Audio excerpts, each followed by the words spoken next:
isn't just like one poll that's an outlier. It's poll after poll after poll that shows Donald Trump beating Joe Biden. A new poll from the New York Times that came out over the weekend shows Donald Trump with a 5-point lead over Joe Biden. And this is very good news for Donald Trump and the Republicans, and it is bad news for Joe Biden and Democrats. On Breaking Points with Krystal and Saager, they break down what some of these poll numbers mean and some of the demographics that Biden has lost ground with.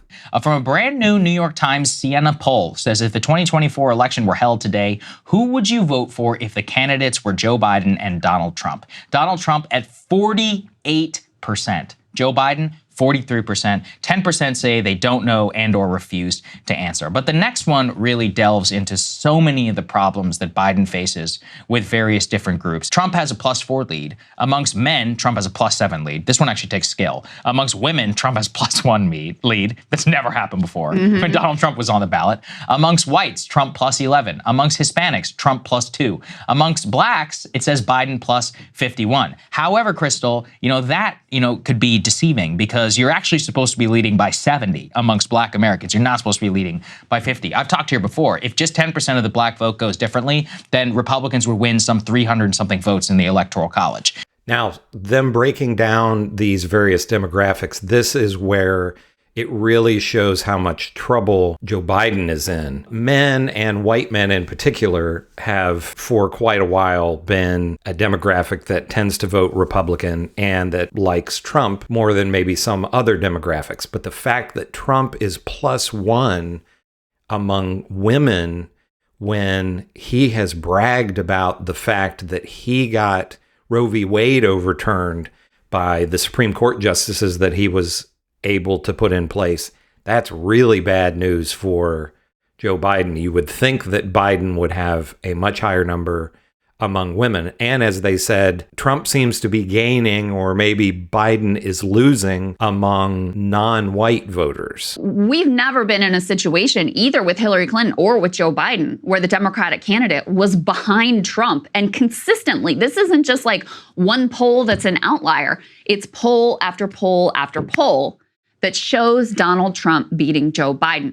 If you dig into more of the numbers on that New York Times Siena poll, what comes out is a trend that we've been tracking for a long time, which is so-called Class D alignment, where historically you have non-white, in particular, working class voters going overwhelmingly for Democrats. And that's not the case any longer in this poll. And that's the place where Joe Biden seems to be bleeding the most support. So they say in this write-up of the New York Times poll that Mr. Biden won 72% of non-white, non-college voters in 2020, providing him with a nearly 50-point edge over Trump. Now that edge is down to just 6 points. So what was a 50-point edge for Joe Biden and the Democrats among non-college, non-white voters is now down to a 6% edge. To be honest with you, Saager, looking at the numbers among these different demographic groups, I'm like, how is he even as close to Trump as he is? That you are losing women to Donald Trump? That's crazy. The modern era of politics has been defined by a huge gender gap, with women going significantly Usually towards +10 or 11. Democrats and men going towards Republicans. But especially with regard to non-white, non-college voters, this is a trend we've been tracking for a long time, and it spells doom for Joe Biden and the Democrats if this is what things actually look like on Election Day. We're going to show you, though, some of the cope. So here, let's put this up on the screen. We have Obama's former campaign manager, Jim Messina. He says, NYT chases headlines while ignoring what's happening. Trump consistently underperforms and Biden overperforms in primaries. In New Hampshire, Trump 7 points worse poll than result. In South Carolina, -8. Michigan, -10. Best predictor of elections equals how voters vote, and they are voting for Dems and for Biden. Well, here's what he forgets, folks. Primary voters are not general election voters, number one. One of the things that they don't point out in this video is talking about the primaries. And this is something that drives me crazy in general about politics, particularly presidential politics. both parties do this. The incumbent never faces a challenge in the primaries. So Donald Trump had Nikki Haley, Ron DeSantis, Chris Christie, and others running against him. So he has faced a real primary. Joe Biden hasn't. There haven't been any Democrats run against him. The only people running against him are third-party candidates like RFK. But if Gavin Newsom or some of the Democratic governors, other Democratic governors besides Newsom, had run against Biden, he may have been in real trouble of getting the nomination. But it's always been BS to me that the incumbent just doesn't face a primary. If you're not good enough to beat all comers, anybody in your party that might run against you, then you don't deserve to be reelected, in my opinion. But that's one of the things that they don't talk about in this video is the fact that Trump has faced a real primary and pretty much blown everybody else away, whereas Biden has not. And you're having instances like in Michigan where even Democratic voters are choosing to just vote undecided, not vote for Biden because they don't like him.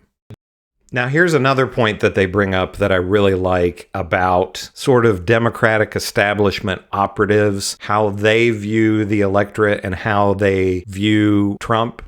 Take a look at this. This is ridiculous, whatever this nonsense is. Yeah, well, put the next one up on the screen. There's actually a response to him from another Obama-era person, John Favreau here, Pod Save Bro. He says, wise words from Dan Pfeiffer, another Pod Save Bro. Instead of dismissing the polls, we should embrace the idea Trump can win this election and then use that frightening notion to re-energize the anti-MAGA majority that delivered victories in 18, 19, 22, 22, and 23. Telling people what they want to hear may be satisfying in the short term, but it rarely works out. So they're saying like jiu-jitsu move, use the fact that we're down in the polls actually as a motivator. And you actually had on Morning Joe, another one of Biden's favorite programs, apparently, distressingly, you had Donnie Deutsch saying basically the way Democrats need to go about trying to win is by scaring the hell out of people about Donald Trump, effectively. And that's really the only thing they ever try to do, right? They don't try to offer people anything. They don't try to really make an affirmative case.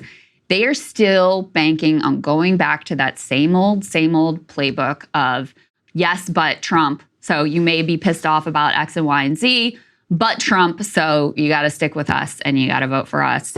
And she has a great point here. This is what the Democrats have been doing for a long time. Yeah, we suck, but the other guy sucks worse. So what are you going to do? You have to vote for us.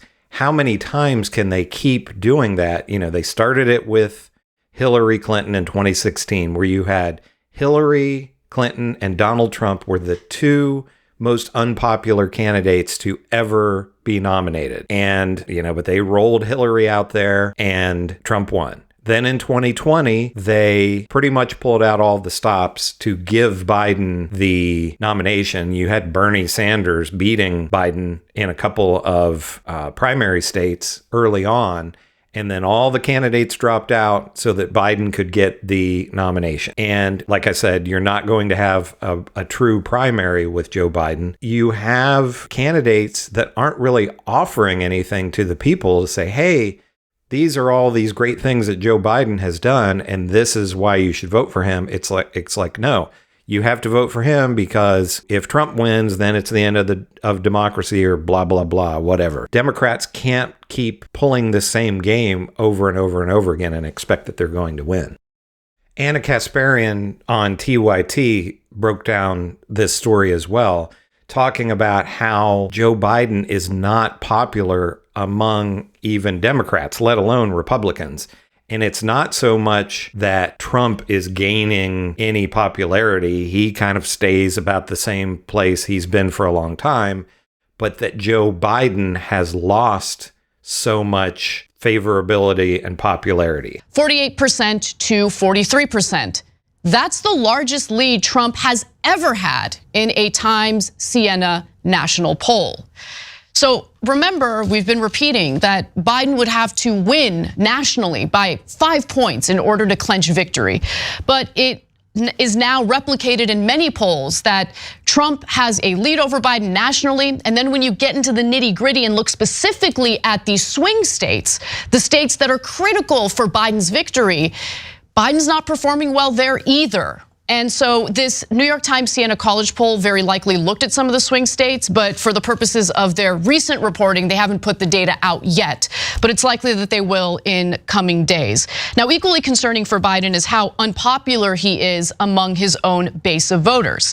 In fact, he's so disliked that he's now even less popular than Donald Trump, something that honestly even I couldn't have predicted several months ago. And Trump is still pretty unpopular.